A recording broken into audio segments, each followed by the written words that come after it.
Hi hello ನಮಸ್ತೆ welcome back to ನಮ್ಮ Srilekha YouTube channel. ಎಲ್ಲರೂ ಹೇಗಿದ್ದೀರಾ? ಎಲ್ಲರೂ ಚೆನ್ನಾಗಿದ್ದೀರಾ ಅಂತ ಭಾವಿಸ್ತಾ ಈ ಒಂದು ವಿಡಿಯೋದಲ್ಲಿ ನಾನು ಎಲ್ಲರೂ ಪೊಲೀಸ್ ಉದ್ಯೋಗ ಕನಸು ಕಾಣ್ತಿರುವ ಅಭ್ಯರ್ಥಿಗಳಿಗೆ ಭರ್ಜರಿ ಸುದ್ದಿ ಅಂತಲೇ ಹೇಳ್ಬೋದು. ಯಾಕಂದರೆ ಕರ್ನಾಟಕ ಪೊಲೀಸ್ ಇಲಾಖೆಯಿಂದ 3,395 ಸಿವಿಲ್ ಪೊಲೀಸ್ ಕಾನ್ಸ್ಟೇಬಲ್ ಹುದ್ದೆಗಳ ನೇಮಕಾತಿ ನಿನ್ನೆ ತಾನೇ ಅಧಿಕೃತ ವೆಬ್ಸೈಟಲ್ಲಿ ಪ್ರಕಟ ಆಗಿದೆ. ಸಂಪೂರ್ಣ ಮಾಹಿತಿ ಈ ವಿಡಿಯೋದಲ್ಲಿ ನಾನು ಕೊಡ್ತೀನಿ. ನೀವೇನಾದರೂ PUC ಪಾಸ್ ಆಗಿದ್ದೀರಾ, ಸರ್ಕಾರಿ ಉದ್ಯೋಗ ಬೇಕು ಅಂತ ನೋಡ್ತಿದ್ದೀರಾ, ಅಥವಾ ಕರ್ನಾಟಕ ಪೊಲೀಸ್ ಇಲಾಖೆಯಿಂದ 3,395 ಹುದ್ದೆಗಳ ನೇಮಕಾತಿ ಬಂದಿದೆ.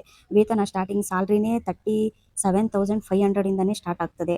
2026ರ ಅತಿ ದೊಡ್ಡ ಪೊಲೀಸ್ ನೇಮಕಾತಿ ಅಂತಲೇ ಹೇಳ್ಬೋದು. ಯಾಕೆಂದರೆ ಒಟ್ಟು 3,395 ಉದ್ಯೋಗಗಳು ಇದ್ದಾವೆ. ಸರ್ಕಾರಿ ಉದ್ಯೋಗದ ಅವಕಾಶ ಐತೆ. ಅರ್ಜಿ ಯಾವ ಥರ ಹಾಕಬೇಕು ಅಂತ ಹೇಳ್ಬಿಟ್ಟು ನಾನು ಎಲ್ಲನೂ ಈ ವಿಡಿಯೋದಲ್ಲಿ ತಿಳಿಸ್ಕೊಡ್ತೀನಿ. ಮತ್ತು ಲಿಂಕ್ಸ್ ಕೂಡ ಡೈರೆಕ್ಟ್ ಲಿಂಕ್ಸ್ ಕೂಡ ನಾನು ಡಿಸ್ಕ್ರಿಪ್ಷನ್ ಬಾಕ್ಸಲ್ಲಿ ಹಾಕಿರ್ತೀನಿ. ಕೊನೆವರೆಗೂ ವಿಡಿಯೋನ ನೋಡಿ. ನಮಸ್ಕಾರ ಸ್ನೇಹಿತರೆ. ಅಂದರೆ ಫಸ್ಟ್ ಟೈಮ್ 2026ರಲ್ಲಿ ಎಲ್ಲ ಜನಗಳು ಸ್ಟ್ರಗಲ್ ಮಾಡಿ ಎಲ್ಲ ಹೋರಾಟವನ್ನು ಮಾಡಿ ಫೈನಲಿ PC ನೋಟಿಫಿಕೇಷನ್ ಔಟ್ ಆಗಿದೆ ನೋಡಿ. ಕರ್ನಾಟಕ ರಾಜ್ಯ ಪೊಲೀಸ್ ಇಲಾಖೆಯಿಂದ ಸಿವಿಲ್ ಪೊಲೀಸ್ ಕಾನ್ಸ್ಟೇಬಲ್ ಹುದ್ದೆಗಳು ಬರೋಬ್ಬರಿ 3,395 ಟೋಟಲ್ ವೇಕೇಷನ್ಸ್ ಇರೋದು. ತುಂಬ ಅಂದರೆ ತುಂಬಾ ಒಳ್ಳೆಯದು ಅಂತ ಹೇಳ್ಬೋದು. ಏನಕ್ಕೆ ಅಂದರೆ ಎಷ್ಟೋ ವರ್ಷಗಳ ಹಿಂದೆನೇ ಕಂಪೇರ್ ಮಾಡಿದರೆ ಈ ಮಟ್ಟಿಗೆ ಒಂದೇ ಸಾರಿ ಕಾಲ್ಫಾರ್ಮ್ ಮಾಡಿರಲಿಲ್ಲ. First time. ತುಂಬ ಎಲ್ಲರಿಗೂ ಖುಷಿ ಆಗ್ತಾ ಇದೆ. ಆದಷ್ಟು ಬೇಗ ಪ್ರಿಪೇರ್ ಆಗಿ ನೋಡಿ. ಸ್ಟಾರ್ಟಿಂಗ್ ನಿಮಗೆ ಸ್ಯಾಲ್ರಿ 37,500ರಿಂದ 71,100 ರೂಪಾಯಿವರೆಗೂ ಈ ಸ್ಯಾಲ್ರಿ ಇದೆ. ಯಾವ್ಯಾವ್ರಿಗೆ ಎಷ್ಟೆಷ್ಟಿದೆಯಪ್ಪ ಅಂದರೆ ವರ್ಗವಾರ ಹುದ್ದೆಗಳು ಎಷ್ಟಿದೆ. ಸಾಮಾನ್ಯ ಜನರಲ್ ಕೆಟಗರಿಗೆ 2,266 ಇದೆ. ಗ್ರಾಮೀಣ ವರ್ಗದವರಿಗೆ 755 ಇದೆ. ಮತ್ತು ಮಾಜಿ ಸೈನಿಕರಿಗೆ 257 ಇದೆ. ವಿಶೇಷ ಮೀಸಲು ಅಂತ ಹೇಳ್ಬಿಟ್ಟು 82, ತೃತೀಯ ವಿಶೇಷ ಮೀಸಲು 82 ಇದೆ. ಮತ್ತು ತೃತೀಯ ಅಭ್ಯರ್ಥಿಗಳಿಗೆ 35 ಮೀಸಲು ಇದೆ. ಪೊಲೀಸ್ ಇಲಾಖೆಯಲ್ಲಿ ಸೇವೆ ಮಾಡಲು ಯಾರ್ಯಾರು ಅಭ್ಯರ್ಥಿಗಳು ಬಯಸ್ತಾರಲ್ವ ಅವರಿಗೆ ಇದು ಉತ್ತಮ ಅವಕಾಶ ಅಂತಲೇ ಹೇಳ್ಬೋದು. ಹಾಗಾದರೆ ವಯೋಮಿತಿ, ಅರ್ಹತೆ, ಅರ್ಜಿ ದಿನಾಂಕ, ಪರೀಕ್ಷಾ ವಿಧಾನ ಹಾಗೂ ದೈಹಿಕ ಪರೀಕ್ಷೆ ಮಾಹಿತಿ ಅಧಿಕೃತ ವೆಬ್ಸೈಟಲ್ಲಿ ನೀವು ಪರಿಶೀಲನೆ ಮಾಡ್ಬೋದು. ಆದರೂ ಕೂಡ ನಾನಿಲ್ಲಿ ತಿಳಿಸ್ಕೊಡ್ತೀನಿ. ಮೊದಲನೇದಾಗಿ ಅರ್ಹತೆ ಏನಪ್ಪ ಅಂದರೆ ಸೆಕೆಂಡ್ PUC ಪಾಸ್ ಆಗಿರಬೇಕು. ಮೊದಲೆಲ್ಲ 10th ಪಾಸ್ ಆದರೂ ಕೂಡ ತಗೋತಿದ್ರು, ಬಟ್ ಇವಾಗ ಏನಂದರೆ ಸೆಕೆಂಡ್ PUCಗೆ ಮಾಡಿದ್ದಾರೆ. ವಯೋಮಿತಿ ಕ್ಯಾಸ್ಟ್ ವೈಸು ವಯೋಮಿತಿ ಸಡಿಲಿಕೆ ಮಾಡಿದ್ದಾರೆ. 35ವರೆಗೂ ಇದೆ. ದಿನಾಂಕ ಸ್ಟಾರ್ಟ್ ಆಗೋದೇ June 8ರಿಂದ ಸ್ಟಾರ್ಟ್ ಆಗುತ್ತೆ.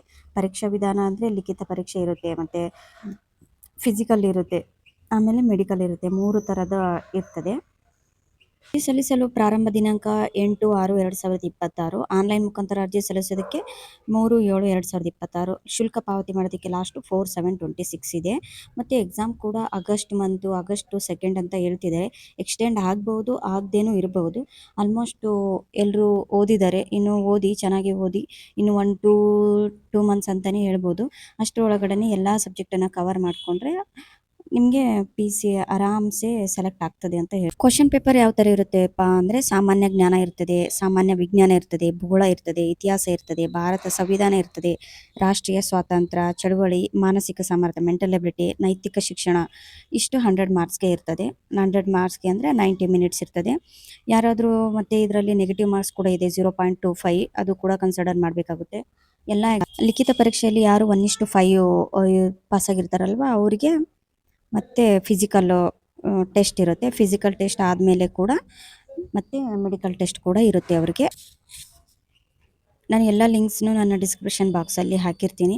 ಮತ್ತು ಏನಂದರೆ ಇವಾಗ ಎಲ್ಲರೂ PC ಕಾಲ್ಫಾರ್ಮ್ ಆಗಿದೆ ಅಂತ ಹೇಳ್ಬಿಟ್ಟು ಓದ್ತಿರ್ತಾರೆ, ತುಂಬ ಚೆನ್ನಾಗಿ ಓದ್ತಿರ್ತಾರೆ. ಬಟ್ ಏನಪ್ಪ ಅಂದರೆ ಫಿಸಿಕಲ್ ಕೂಡ ಅಷ್ಟೇ ಇಂಪಾರ್ಟೆಂಟ್ ಇರುತ್ತೆ ಯಾವುದು ಪೊಲೀಸ್ ಡಿಪಾರ್ಟ್ಮೆಂಟ್ ಒಳಗಡೆ. ಏನಕ್ಕೆ ಅಂದರೆ 400 ಮೀಟರ್ ಓಟ ಇದೆ ಹೆಣ್ಮಕ್ಳಿಗೆ, ಮತ್ತು ಹುಡುಗರಿಗೂ ಕೂಡ ಇದೆ. ಹೈಟು ವೇಟು ಬರುತ್ತೆ. ಬಟ್ ಏನಂದರೆ ಅವರು ಫಿಸಿಕಲ್ ಆಗಿ ವರ್ಕ್ ಮಾಡಲ್ಲ. ಆಮೇಲೆ ಅಲ್ಲಿ ಓಡಬೇಕಿರುತ್ತೆ.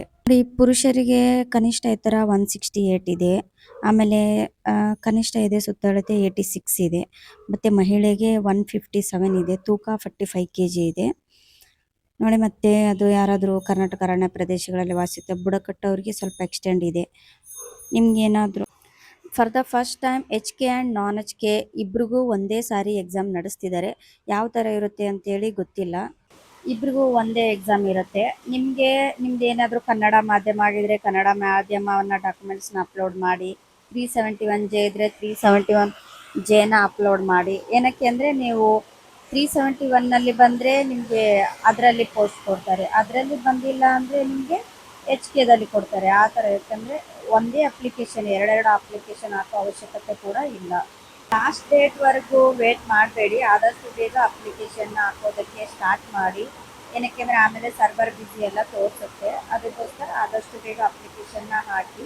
ಮತ್ತು ಏನಂದರೆ ಆಲ್ ದ ಬೆಸ್ಟ್, ಚೆನ್ನಾಗಿ ಓದ್ಕೊಳ್ಳಿ, ಫಿಸಿಕಲ್ಲು ಕೂಡ ಮಾಡಿ. ಎಲ್ರಿಗೂ ಒಳ್ಳೆಯದಾಗಲಿ, ಈ ಸಾರಿ ಎಲ್ರಿಗೂ ಜಾಬ್ ಆಗಲಿ ಅಂತ ಕೇಳ್ಕೊಳ್ತಾ, ಈ ವಿಡಿಯೋ ಏನಾದರೂ ಇಷ್ಟ ಆಗಿದರೆ ಶೇರ್ ಮಾಡಿ, ಲೈಕ್ ಮಾಡಿ, ಸಬ್ಸ್ಕ್ರೈಬ್ ಮಾಡಿ. Thank you for watching.